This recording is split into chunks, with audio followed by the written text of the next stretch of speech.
Hi friends, welcome to Teja Telugu. Friends, ఈ రోజు ఈ వీడియోలో నేను చాలా కామన్ గా మొబైల్ యూజ్ చేసిన ప్రతి ఒక్కరు ఫేస్ చేసే ఇష్యూ వచ్చేసరికి సిగ్నల్ ఇష్యూస్ అన్నమాట. అంటే వీక్ సిగ్నల్ అవ్వడం కానీ, మనం ఫోన్ లో మాట్లాడేటప్పుడు కానీ, మనకి క్రాకింగ్ సౌండ్ కానీ, వాయిస్ కట్ అవ్వడం కానీ, లేదా మనం బ్రౌజ్ చేసేటప్పుడు మనకి అసలు బ్రౌజింగ్ సరిగ్గా ఫ్రీగా అవ్వకపోవడం కానీ, ఇట్లాంటి ఇష్యూస్ అనేవి చాలా కామన్ గా ప్రతి ఒక్కరు ఏ ఆపరేటర్ అయినా సరే, జియో అవ్వచ్చు, బిఎస్ఎన్ఎల్ అవ్వచ్చు, ఎయిర్టెల్ అవ్వచ్చు, విఐ అవ్వచ్చు, ఎవరైనా సరే ఫేస్ చేస్తారు కదా. ఈ రోజు ఈ వీడియోలో ఏంటంటే ఇలాంటి ఇష్యూస్ వచ్చినప్పుడు మనకి ఎలా సాల్వ్ చేసుకోవాలి, మనకి ఇట్లాంటి ఇష్యూస్ ఏంటంటే బేసిక్ గా ఉన్న ఫ్యాక్ట్ చెప్తున్నాను. మనకి ఇట్లాంటి ఇష్యూస్ ఏంటంటే ట్రయల్ అండ్ ఎర్రర్ బేసిస్ మీద వెళ్తాయి. ఇప్పుడు నేను చెప్పబోయే ఈ 5 టిప్స్ ఏవైతే ఉన్నాయో ఇవన్నీ trial and error method. First అవ్వకపోతే సెకండ్ ట్రై చేయాలి, సెకండ్ అవ్వకపోతే థర్డ్ ట్రై చేయాలి, థర్డ్ అవ్వకపోతే ఫోర్త్ ట్రై చేయాలి, ఫోర్త్ అవ్వకపోతే లాస్ట్ ఆప్షన్ ఉంటుంది. లాస్ట్ ఆప్షన్ అయితే వీడియో చివరిదాకా చూడండి, మీకు తెలుస్తుంది. ఇలాగా మనకేమో ట్రయల్ అండ్ ఎర్రర్ బేసిస్ మీద మనకి సొల్యూషన్ ఉంటుంది. ఎందుకంటే ఉన్న ఫ్యాక్ట్ చెప్పేస్తున్నాను. బేసిక్గా ఏంటంటే ఇలాంటి ఇష్యూస్ మనకి అయితే మన మొబైల్లోనైనా ప్రాబ్లం ఉండొచ్చు, లేదా మనకి టవర్ దగ్గర నుంచి సిగ్నల్స్ వస్తాయి కాబట్టి అక్కడైనా ప్రాబ్లం ఉండొచ్చు, లేదా ఆపరేటర్ ఇష్యూస్ అయినా అవ్వచ్చు. ఈ 3 ప్రాబ్లమ్స్కి ఒకటే సొల్యూషన్ ఇప్పుడు చెప్పబోయే 5 టిప్స్. ఇవి ప్రతి ఒక్కరికి తెలుసు కామన్గా. ఇప్పుడు ఈ చెప్పబోయే 5 టిప్స్లోనే ఆల్మోస్ట్ ఒక 3 టిప్స్ వరకు ప్రతి ఒక్కరికి తెలుసు, తిట్టుకోకండి. బట్ ఏంటంటే ఇలా ఎందుకు చెప్తున్నానంటే చాలా మంది నాకేమో ఈ డౌట్ అడుగుతున్నారు. దీనికి ఏంటంటే మనం ఏదో రాకెట్ సైన్స్ ఏం కాదు, మొబైల్ యూజ్ చేసిన ప్రతి ఒక్కరు ఇప్పుడు చెప్పబోయే 5 టిప్స్ చేయగలుగుతారు.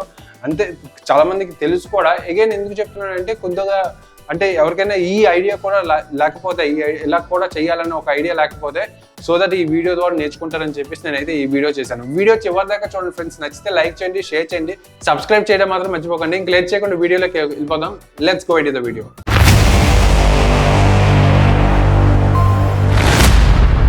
ఫ్రెండ్స్, ఇలాంటి ఇష్యూస్ ఏవైతే ఉన్నాయో, లైక్ మనకి వాయిస్ కట్ అవ్వడం కానీ, లేకపోతే మనకి సిగ్నల్ సరిగ్గా రాకపోవడం కానీ, లేకపోతే మనకి బ్రౌజింగ్ ఫ్రీగా అవ్వకపోవడం కానీ, ఇట్లాంటి ఇష్యూస్కి కామన్గా చాలా రీజన్స్ ఉంటూ ఉంటాయి. లైక్ మనకి మన చుట్టుపక్కల ఏదైనా టాల్ బిల్డింగ్స్ ఉండి మనం ఫస్ట్ ఫ్లోర్లో సెకండ్ ఫ్లోర్లో ఉంటే ఇట్లాంటి కామన్గా ఇష్యూస్ వస్తూ ఉంటాయి. ఎందుకంటే టవర్ దాకా మన సిగ్నల్స్ అనేవి వెళ్ళకపోవచ్చు. కొన్నిసార్లు ఏంటంటే టవర్ అనేది చాలా డిస్టెన్స్లో ఉండి మన చుట్టుపక్కల బిల్డింగ్స్ ఉన్నా కూడా ఇట్లాంటి ఇష్యూస్ ఉంటాయి.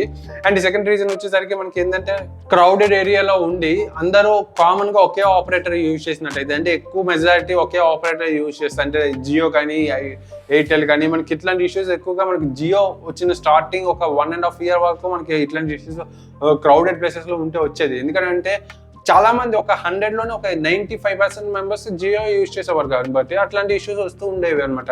ఇలాగ మనకి క్రౌడెడ్ ప్లేసెస్లో వస్తాయి. అంతేకాకుండా మనకి ఎక్కువగా వెదర్ ఇష్యూస్ వచ్చినా కూడా మనకేమో ప్రాబ్లమ్స్ అనేవి వస్తూ ఉంటాయి. ఇది ఏంటంటే కామన్గా కొన్ని రీజన్స్ ఉంటాయి. ఈ రీజన్స్ ఏదైనా సరే మనకి ఈ 5 టిప్స్ని మనం ఫాలో అవ్వాలి. ఈ 5 టిప్స్లో లాస్ట్ టిప్ వచ్చేసరికి మనకి ఇంకా అదే దిక్కు అనమాట. ఇంకా మనకి ఈ 5 టిప్స్లో 4 టిప్స్ మనకి అవ్వకపోయిందంటే మనకి అదే దిక్కు కాబట్టి ఇంక తప్పదు. బట్ ఫస్ట్ ఆఫ్ ఆల్ ఈ ఫస్ట్ 4 టిప్స్ కానీ మనం ఫాలో అయినట్టయితే మన ప్రాబ్లం రిజాల్వ్ అవ్వచ్చేమో అని చెప్పేసి నేనైతే ఈ వీడియో చేస్తున్నాను. ఇందులో ఫస్ట్ అండ్ ఫార్మోస్ట్ థింగ్ వచ్చేసరికి అందరూ కామన్గా చేయాల్సిన పని ఒకటే, రీస్టార్ట్ చేసేయడమే. ఇట్లాంటి ఇష్యూస్ ఏ వచ్చినా కూడా, మనకి సిగ్నల్ ఇష్యూస్ వచ్చినా, లేకపోతే మనకి వాయిస్ సరిగ్గా వినబడకపోయినా, లేదా మన వాయిస్ అవతల వాళ్ళకి వినబడకపోయినా, ఒకసారి వాళ్ళైనా సరే మీరైనా సరే ఒక్కసారి రీస్టార్ట్ కొట్టేయండి.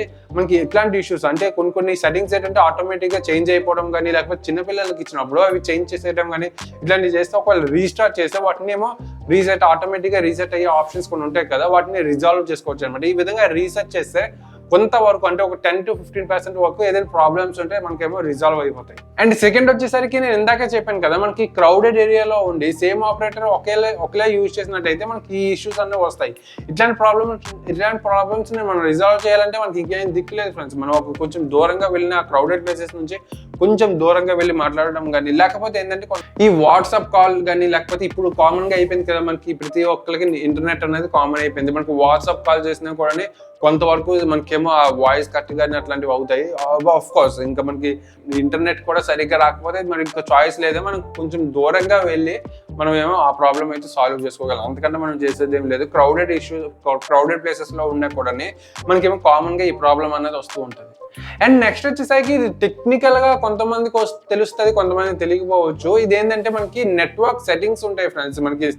మనకి డేటా సెట్టింగ్స్ ఉంటాయి కదా, డేటా తర్వాత నెట్వర్క్ సెట్టింగ్స్ ఉంటాయి. సిమ్ మేనేజర్లో మనకి ఎక్కువగా కనిపిస్తూ ఉంటుంది. అందులో నెట్వర్క్ సెట్టింగ్స్లోకి వెళ్ళి నెట్వర్క్ సెట్టింగ్స్ అన్ని రీసెట్ కొట్టేయండి ఫ్రెండ్స్. రీసెట్ కొట్టేస్తే ఇన్ కేస్ ఏమైనా చిన్న మైన్యూట్ అప్డేట్స్ వచ్చినాయా, లేకపోతే మొబైల్ అప్డేట్స్ కానీ, సిమ్లో మనం ఏమైనా అప్డేట్స్ వచ్చినా కూడా మనకి ఆ ప్రాబ్లం అనేది రిజాల్వ్ అయిపోతుంది. చాలా వరస్ట్ సిచ్యువేషన్ సిచ్యువేషన్లోనే మీరేమో రీసెట్ కొట్టండి. బట్ రీసెట్ కొట్టేటప్పుడు కొన్ని చేంజెస్ వస్తూ ఉంటాయి. దాన్ని కూడా మీరు ఫేస్ చేయగలుగుతానంటేనే రీసెట్ చేయండి. ఎందుకంటే టెక్నికల్ స్టెప్ అనమాట. ఎందుకంటే చాలా మందికి తెలియకపోవచ్చు. ఇన్ కేస్ రీసెట్ చేసిన తర్వాత కొన్ని సెట్టింగ్స్ ఉంటాయి, నెట్వర్క్ సెట్టింగ్స్, అవి కానీ మళ్ళీ రిజాల్వ్ అవ్వకపోతే మనకి ఉన్నది కూడా పోతుంది. సో ఎవరికైనా టెక్నికల్ నాలెడ్జ్ ఉంటే నెట్వర్క్ సెట్టింగ్స్ అనేవి రీసెట్ కొట్టేయండి. రీసెట్ కొట్టేస్తే మనకు కొన్ని ఇష్యూస్ అనేవి రిజాల్వ్ అవుతాయి. అండ్ ఫోర్త్ వచ్చేసరికి ఇది చెప్పడానికి చాలా వెటకారంగా ఉన్నా కూడా చాలా మందికి, ఈవెన్ నాకు కూడా 2-3 టైమ్స్ ప్రాబ్లం అనేది రిజాల్వ్ అయ్యింది. ఇది ఏంటంటే మనకేమో సిమ్నేమో మనం స్వైప్ చేయడం అనమాట. అంటే మనకి ఫస్ట్ సిమ్ 1లో ఉంటే సిమ్ 2లో కానీ, సిమ్ 2లో ఉంటే సిమ్ 1లో కానీ స్వైప్ చేసేయండి. స్వైప్ చేస్తే there are some sort of problem ఏదైనా ఉంటే, లైక్ మనకి ఆ పర్టికులర్ సిమ్లో కానీ, అంటే పర్టికులర్ సిమ్ 1 అయితే సిమ్ 1, సిమ్ 2లో అయితే సిమ్ 2లోని చిన్న మైన్యూట్ నెట్వర్క్ ఇష్యూస్ వచ్చినా, లేకపోతే ఏదైనా సెట్టింగ్స్ మనం చేంజ్ అయిపోయినా, లేకపోతే ఏదైనా బగ్స్ క్రియేట్ అయినా కూడా ఇన్ కేస్ సిమ్ కానీ స్వైప్ చేసినట్టయితే మనకి సెకండ్ స్లాట్లోనే అది పనిచేయొచ్చు. నాకైతే ఈ ప్రాబ్లం రిజాల్వ్ అయింది. ఎస్పెషల్గా ఎప్పుడంటే మనకి స్టార్టింగ్లోని మనకి జియో ఎప్పుడు సిమ్ 1లోనే ఉండాలని చెప్పేసి ఒక రిస్ట్రిక్షన్ అనేది పెట్టేవారు. ఎందుకంటే అప్పట్లో ఆ మార్కెటింగ్ అలా చేయడం కోసం. బట్ ఏంటంటే ఇది కామన్గా ప్రతి ఒక్కరు జియో అన్నది సిమ్ 1లో పెట్టేయడం, ఇంకో సెకండరీ ఏదైనా ఉంటే ఆపరేటర్ సిమ్ 2లో పెట్టడం, అట్లాంటివి చేసేవారు కదా. బట్ ఏంటంటే ఇట్లాంటి ఇష్యూస్ వచ్చినప్పుడు మనకేమో, నేను చాలా ఫేస్ అయ్యాను. నా సెకండ్ ఆపరేటర్ బిఎస్ఎన్ఎల్ ఉంటుండే అప్పట్లో, అది చాలా ప్రాబ్లం అయితే ఫేస్ చేశాను. బట్ నేను ఎప్పుడైతే స్వైప్ చేశానో సిమ్ 1 నుంచి సిమ్ 2కి అయితే ఎప్పుడైతే స్వైప్ చేశానో నాకైతే ఆ ప్రాబ్లం రిజాల్వ్ అయిపోయింది. మేబీ ఇది కూడా కామన్గా మనకి చాలా మందికి ఉపయోగపడవచ్చు అని చెప్పేసి నేనైతే చేశాను. And last but not least, ఇంకా ఈ 4 ఏవైతే ఉన్నాయో, అంటే మనకి ఫస్ట్ వచ్చేసరికి మనకి ఏదైతే రీస్టార్ట్ చేయడం కానీ, క్రౌడెడ్ ప్లేసెస్లో ఉన్నప్పుడు మనకి అన్క్రౌడెడ్ ప్లేస్ వచ్చి మనకి లోన్గా మాట్లాడుకోవడం కానీ, లేకపోతే ఈ స్వైప్ చేయడం కానీ, నెట్వర్క్ సెట్టింగ్స్ ఏవైతే ఉన్నాయి కానీ రీసెట్ చేసినా కూడా మనకి ప్రాబ్లం కానీ సాల్వ్ అవ్వకపోతే లాస్ట్ ఆప్షన్ కస్టమర్ సర్వీస్కి ఫోన్ చేయడం. కస్టమర్ సర్వీస్ మనకి కంపల్సరీగా మన సిమ్లోని డిఫాల్ట్గా ఆ నెంబర్స్ అనేవి సేవ్ అయ్యి ఉంటాయి. జస్ట్ కస్టమర్ కేర్ అని కొట్టగానే మనకు వచ్చేస్తుంది. లేదంటే ఈ రోజుల్లోనే ఒకసారి ఇంటర్నెట్లోకి వెళ్ళేసి మీకు పర్టికులర్ ఏ కస్టమర్ సర్వీస్, ఏ ఆపరేటర్ ఉన్నారో ఆ ఆపరేటర్ కాల్ చేసి ఇది ఇష్యూస్ మనకి 4 hours కనిపించినా కూడా నాకు ప్రాబ్లం రిజాల్వ్ అవ్వలేదు, లేదంటే మనకి ఎక్కువగా కటింగ్ అవ్వడం కానీ, వాయిస్ కట్ అవ్వడం కానీ, లేకపోతే క్రాకింగ్ సౌండ్ రావడం కానీ, బ్రౌజింగ్ సరిగ్గా అవ్వట్లేదు, ఇట్లాంటి ఇష్యూస్ ఏవైనా ఉంటే అక్కడ నుంచి వాళ్ళేమో త్రూ ఆన్లైన్లో మన ప్రాబ్లమ్ ఏదైనా సాల్వ్ చేస్తారు. లేదు అంటే మన ఏరియాలో ఏ ప్రాబ్లం వచ్చినా కూడా సాల్వ్ చేస్తారు. ఎందుకని చెప్తున్నానంటే రీసెంట్గా నాకు జియో ఇష్యూ అలాగే అయ్యింది. నేను ట్విట్టర్లోనేమో జియో సర్వీస్ని కాంటాక్ట్ అయ్యాను, వాళ్ళతో మాట్లాడాను.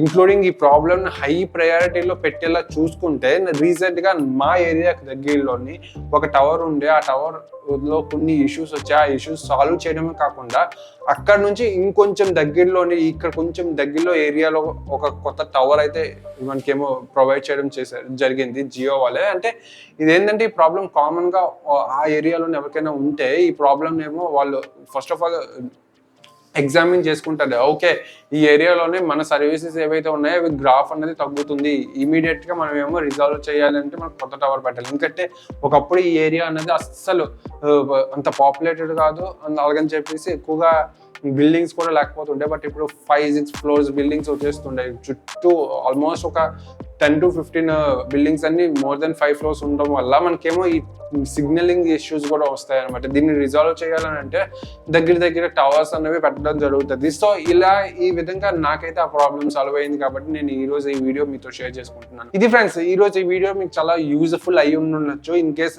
ఈ వీడియో కానీ మీకు యూజ్ఫుల్ అయి ఉంటే మాత్రం లైక్ చేయండి, అలాగే మీ ఫ్రెండ్స్తో షేర్ చేయండి, సబ్స్క్రైబ్ చేయడం మాత్రం మర్చిపోకండి. Thanks for watching. See you in next video. Bye.